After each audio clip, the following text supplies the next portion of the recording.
أشهد أن لا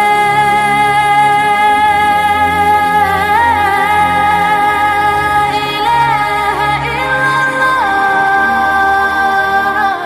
Kita akan sebutkan dulu beberapa indikasi penyihir ya, supaya Bapak Ibu mengenal.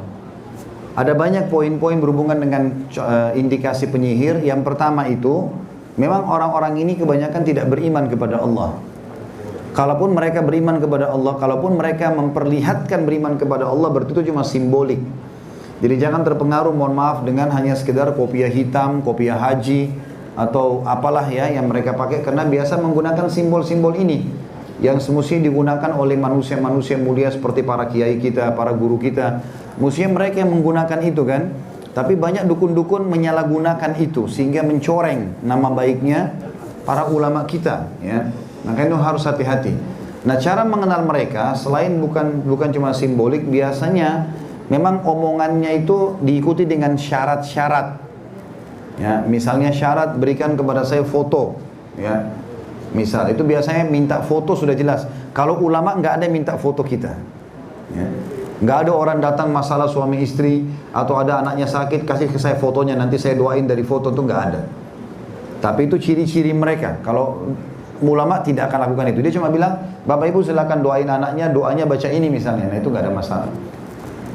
Kemudian seringkali memang komunikasi atau konsultasi yang terjadi itu di tempat dia praktek atau di rumah itu seringkali remang-remang, ya, gelap biasanya. Karena memang Bapak Ibu untuk bisa disihir oleh dia. Jadi kalau misalnya ada suami istri datang kepada dukun misalnya ya, sebenarnya dia sedang disihir juga. Karena dukun itu menjadikan dia sebagai pasiennya supaya rutin datang ya. Jadi sebenarnya dia tidak sadar, dia minta supaya suaminya atau istrinya disihir, sebenarnya dia sedang disihir oleh dukun tersebut. Nah cirinya itu biasa begitu, remang-remang. Kalau ada kendi-kendi ya, kerang-kerang, kalung-kalung yang besar gitu kan. Apalagi kalau yang sudah sangat jelas, kalau ada tengkorak-tengkorak, ada menyan-menyan ya, dupa, itu selalu. Ya kita kalau datang ke rumah kiai, ke rumah ustadz, rumah ulama, insya Allah tidak begitulah ya. Artinya kita datang bertamu biasa, salam, berikan salam, bertanya, konsultasi, dihidangkan makanan seperti umum ya. Kecuali kalau memang dasarnya ke tradisi, misalnya kayak di Saudi, biasanya kita kalau datang ke rumah orang, dia bukan semprotin minyak wangi rumahnya, memang dibakarin dupa. Kalau itu tradisinya lain ya. Tapi kalau mereka tidak, memang dupa itu biasanya dilemparin serbuk-serbuk supaya keluar asap, keluar apa segala macam gitu kan. Termasuk ciri dukun itu kalau dia bertanya, dia suka bertanya nama ibu, bukan nama ayah. Siapa nama ibu kandungnya? Ya, yang kita sayangkan ini sebenarnya banyak tersebar sekarang di instansi-instansi kita. Nama ibu kandungnya siapa? Apa hubungannya sama ibu kandung? Namanya dia ternisbatkan ke ayahnya, tapi mereka harus bisa bentrok dengan hukum Allah. Jadi syaitan itu selalu mencari sesuatu yang bertolak belakang. Anak dinisbatkan kepada ayah, nggak bakal dinisbatkan pada ibu. Maka dia tanya ibu kandungnya. Sebenarnya kan ayah kandungnya semestinya. Kemudian juga termasuk ciri-ciri yang mendasar sekali adalah seringnya mereka berkomat kamit ya.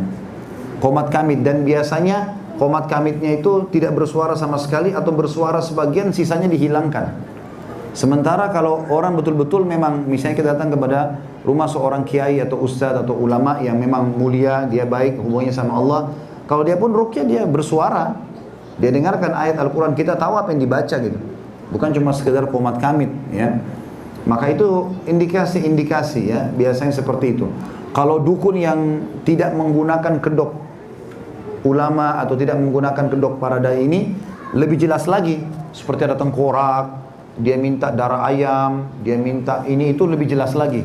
Dan biasanya di rumah mereka itu, di tempat prakteknya ada lingkaran, biasanya kalau di Indonesia mungkin baskom atau apa, di dalamnya tanah.